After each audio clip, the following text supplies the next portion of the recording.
A pair of tough losses up in the Great White North, and now the Lightning limp back to America for the rest of their road trip. And before that road trip, we discuss some more midseason grades here on Locked On Lightning.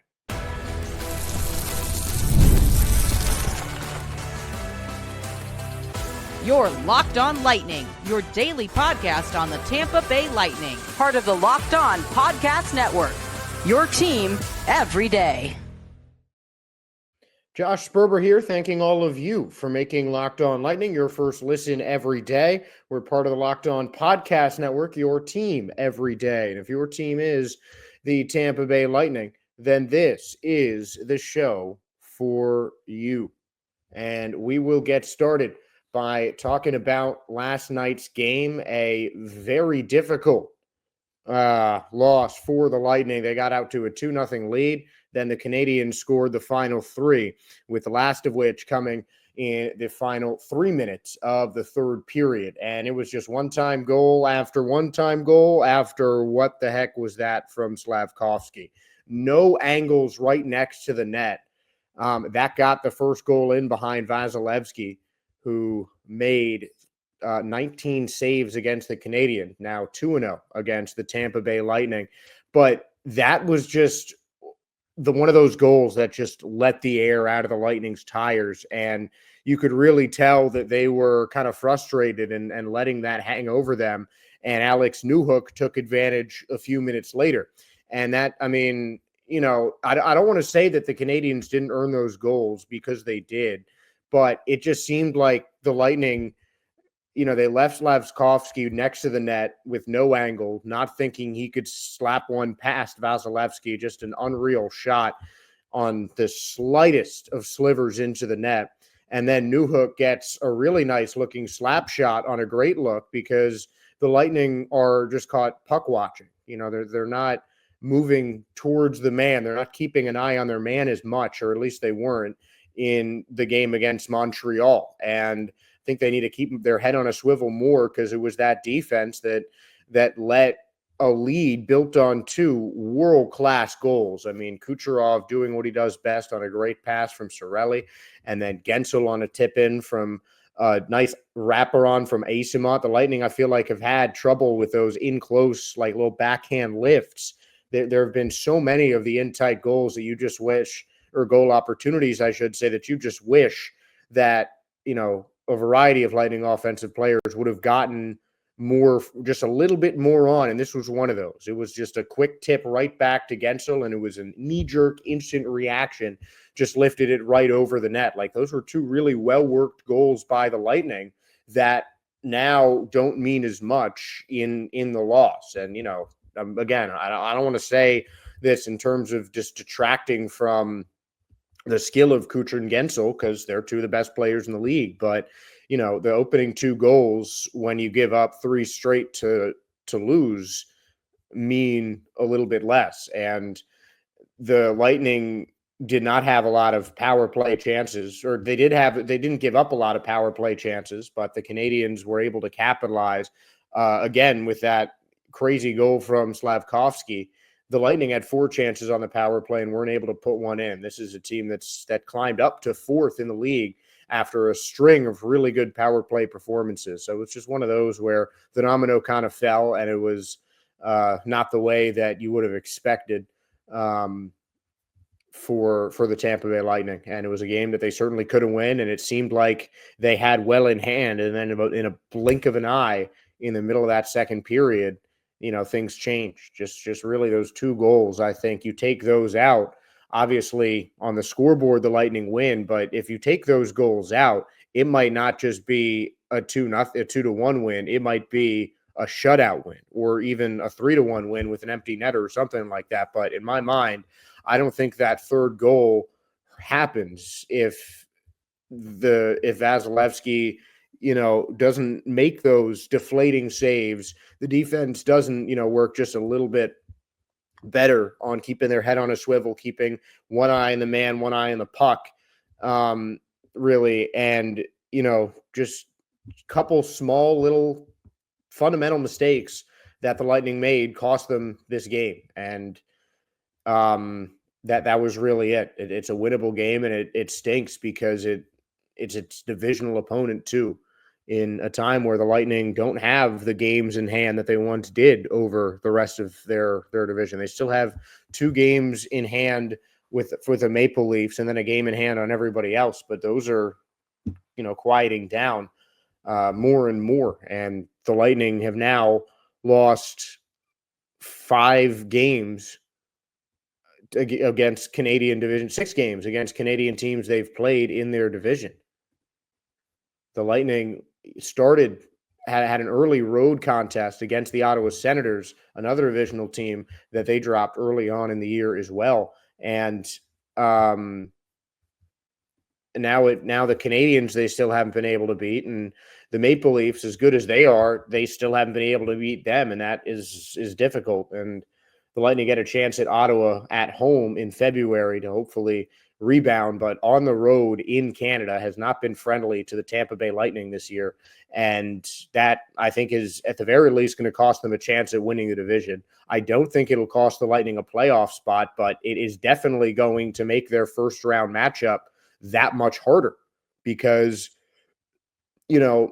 you're losing games in some cases like this one, some winnable games against your divisional opponents. And that is just not what you want to do if you're going to try and make a deep playoff run like the Lightning are going to. This is a team that expects to be in the playoffs year in and year out. That is just the way that the Lightning are. I mean, they expect to be challenging the best teams in the league. And the Canadiens are slightly, but still lower than the Lightning in the standings after this one at 52 points, tied for 4th with the Ottawa Senators, but Ottawa ahead on goal differential with Montreal at -12. On paper, this is a matchup that I think the Lightning were favored to win. And, and the back end of a back-to-back, busy schedule or not, it's a game that they certainly needed to win to really establish themselves as a leader in that division. And now it just makes that Atlantic division look that much more wide open. You really have the Maple Leafs at the top. The Panthers are probably 1A or 2 in that division, and then the rest of it is wide open except for the Sabres right now. The Sabres have played as many games as the Lightning, 46, tied for fewest in the division. They have 39 points. The Red Wings in 7th place are at 47, and they have been surging despite the fact that a big win streak was quelled by the Tampa Bay Lightning back at Amalie Arena. So, that 4th spot right now is anybody's game in the Atlantic Division. Do I think the Lightning are favorites for it? Yes, they still do have a couple games in hand, so that is still something. They still have at least 1 game in hand on the rest of their division that is contending right now, because unless the Sabres can make a dramatic comeback, they are going to be written out of this division race pretty quickly.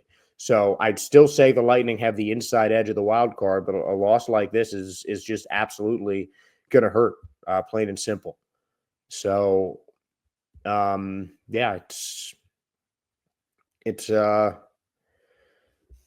it's a tough one to swallow, certainly for Lightning fans, because just the fundamentals is where, in some ways, the Lightning got beat, and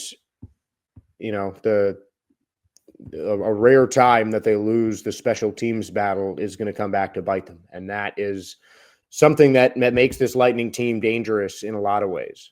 Because if you can get an advantage, if you can, utilize that man advantage and get a goal, if the Lightning give up a penalty, then you're in great shape.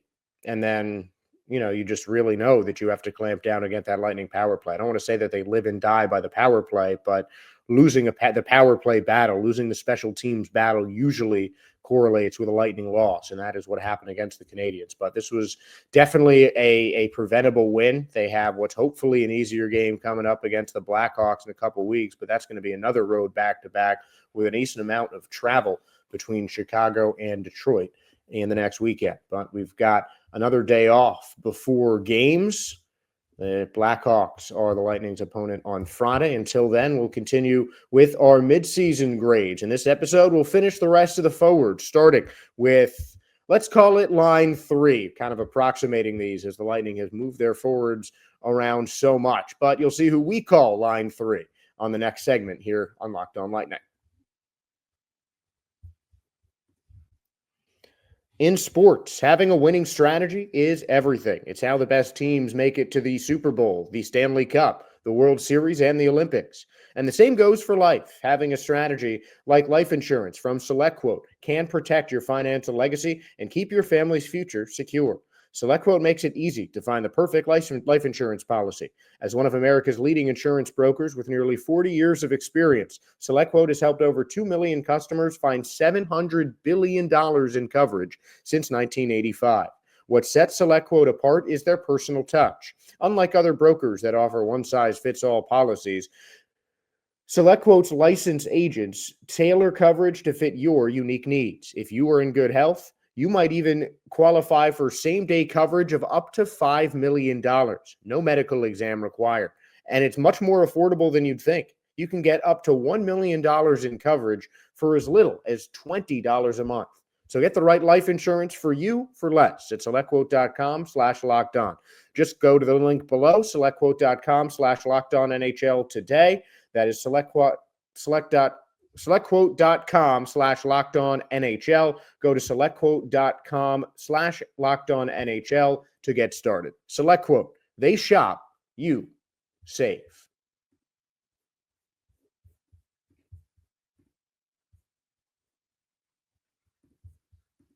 Back here on Locked On Lightning, and we're going to get right into some more midseason grades. Now, just a little bit of a disclaimer, the Lightning have had to move lines around quite a bit in terms of, some injuries and other issues popping up.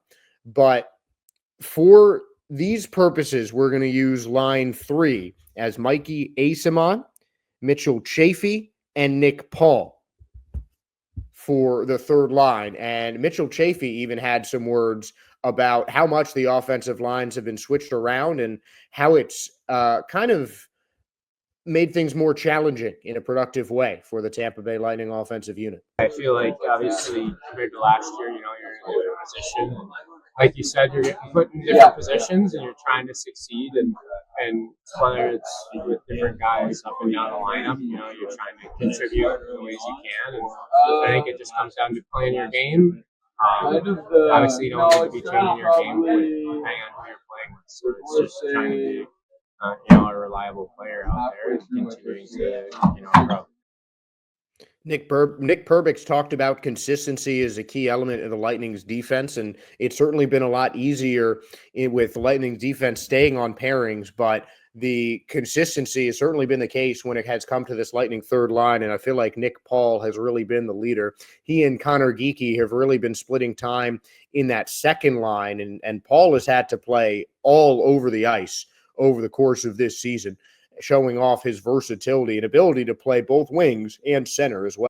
Paul is a fan favorite and a really solid big body and a two-way forward who has really been a nice surprise so far this year from Tampa Bay. 7th on the team in terms of scoring with 13 goals and 14 assists, 27 points to 20 penalty minutes, 2 power play goals, 2 game-winning goals, one of those coming in overtime in 40 games for Nick Paul. Had a short stretch of the season where he was injured and had to miss a little time, but other than that, Paul has been there whenever the Lightning have needed him. And he's going to get this highest grade of the day that I'm really going to give out. I'm going to give Paul a B+ to A-, leaning towards the A- for him, mostly because he has had to move around, I think, more than any other player. He has been on lines number 1 through 3, getting up to that first line when Nikita Kucherov and when Jake Gensel have had to miss time, as well as Braden Point at times as well.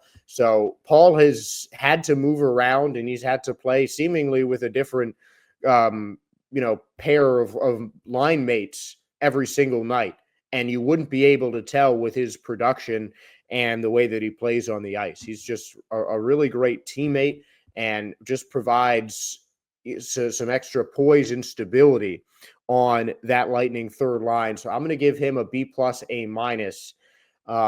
And, we'll see where his role ends up too, because, the Lightning are trying to give Connor Geekie more responsibility as he may carry the future of that Lightning organization. We talked about his grade a little while ago, and now we'll talk about a couple of the other younger guys, Mitchell Chaffee, who first brought up the switching around lines. He has also been on lines numbers 2, 3, and 4, moving around plenty for the Tampa Bay Lightning, and already having a career year, 10th on the Bolts in points, 8, 4, and 12. No plus minus, 2 power play goals, 2 game winners as well for McDonough. And he's a guy who is physical on defense as well, is top 2 or 3 among the Lightning in terms of hits. And he's already played his longest NHL season, played 30 games for the Bolts last year and scored 4 goals with 3 assists, already doubled the goals, already 1 more assists than he had in 30 games last year, in 12 more games this year, averaging over a minute a game more time on ice. And he's also been able to take some faceoffs with 42% of his faceoffs won. And Mitchell Chaffee, I think, is going to get a B+ as well. I think he's been really solid. He's been a very physical forward. That's been, I think, a real hallmark of this third line.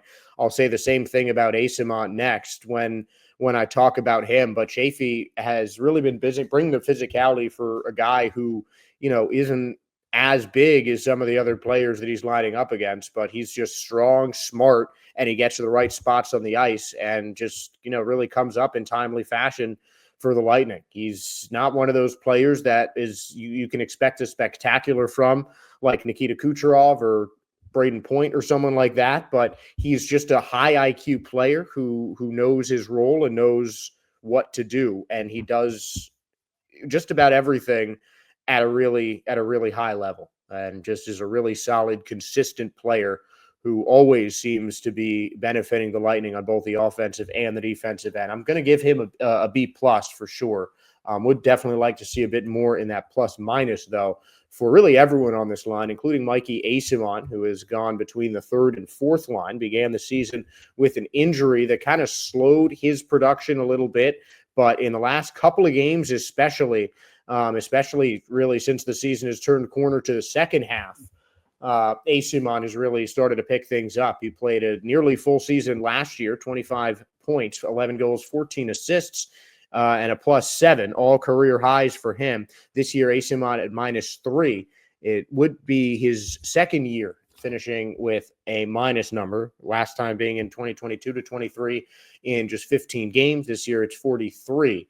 With 36 penalty minutes and 1 game-winning goal. And Eyssimont has really kind of picked things up lately. And again, the guy missing most of the preseason, you're going to see a little bit of a stunt, but he started early enough, I think, in the year that you just want more from him offensively, though defensively, I think he, in some ways, picks up the slack, certainly, again, with his physicality.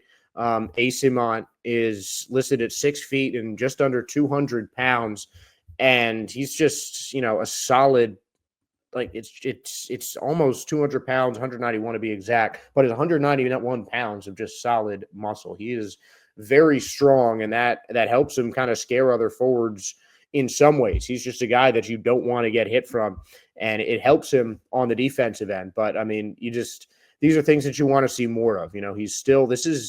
He's been in the league for a while. His first pro game was in 2022 with the Winnipeg Jets, and it's only really been the last 2 seasons where he's been getting really consistent time in the NHL with the Tampa Bay Lightning. So he's still kind of rounding out, and I still think there's a little bit of room to grow for the 28-year-old, but I mean, he's nearing his prime, so you'd really like that to happen sooner rather than later. Eyssimont, I think, is going to get a C. That negative number in the plus minus is certainly a factor there. But again, it's just, I mean, you want to see more from kind of the younger guys that are still in some level veterans in this league. Eyssimont is going to play his 200th game later on this season, picked in 2016. And you just want to see him round a little stronger into form. But I think Asimon's second half grade is going to be a lot better than the first. Just you see him looking a lot more confident in the last couple of games.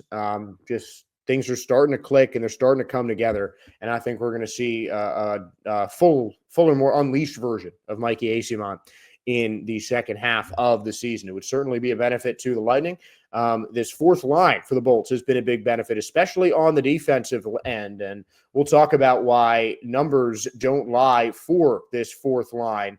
But before we do that, just one final grade for the third line. They get a B, is the overall grade for line 3 forward. Want to see a little bit more on offense, but the physicality of the defense, really solid for that third line. The fourth line is going to be highly rated when it comes to defense, but offensively, I'd certainly like to see more. We'll go into a little bit more detail on that one next.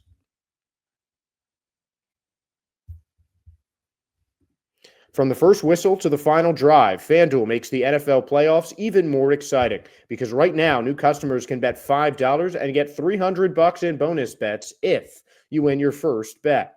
That's $300 to keep the action going. The FanDuel app is easy to navigate, and this variety of bets keeps every game exciting. Plus, when you win, you get paid instantly. No waiting around for your winnings.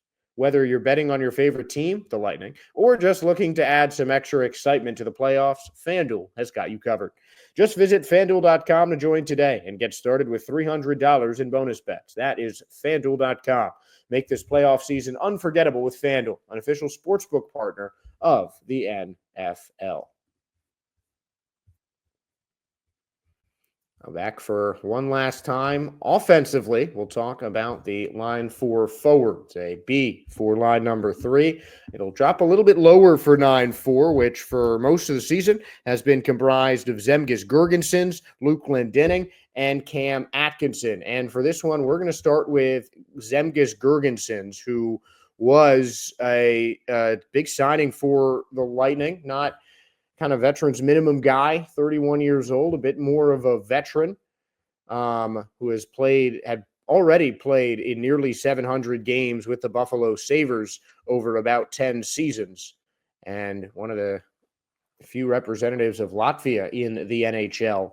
Girgensson was signed at the beginning of July, has still yet to score a goal as a member of the Lightning, 2 assists in the first half of the season with a plus-minus of -5. And Girgensons, I think, is going to get the lowest rating of anybody in the Lightning this season. I just really have not seen a lot from him. You know, he's got spurts of solid defense, but it really doesn't seem like he's much of a factor in the offensive game. And I think a lot of that is based on, you know, what this line does. I think it really seems as more of just kind of a wear and tear sort of line. And obviously if they get a goal, they can get a goal. The players on the line are still talented enough that they can make that happen, but it just doesn't seem like that line is that involved on the offensive side of the puck. It seems like they're typically on for defense or winning faceoffs, because Luke Glendening, who we'll talk about, who will have the highest grade of this line, has been just a maestro when it comes to faceoffs for the Lightning this season.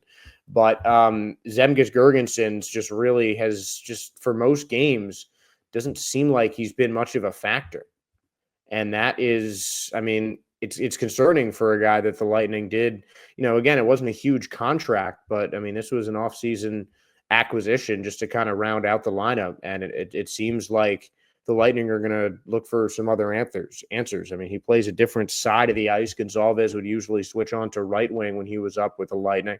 Connor Sheary was playing mostly left wing, and the Lightning certainly didn't think either of them proved to be an upgrade over Girgensons, and his defense keeps him playable for sure. I mean, he's a solid defender, but I just want to see a lot more of him from the offensive side of the puck. So I'm going to give him a C-, teetering on a D+, honestly, just because no goals in the first half of the season. Girgensons is a player who has scored at least 1 goal in every season of his NHL career. And, you know, again, he's not been the most trigger-happy player, but you just want to see him contribute to more chances, because he really does not seem to have been much of a factor on the Lightning's offense. And Luke Glendening has been the biggest factor defensively, 2 goals and 2 assists through 46 games so far. He had 10 goals and an assist last year in his first season with the Tampa Bay Lightning.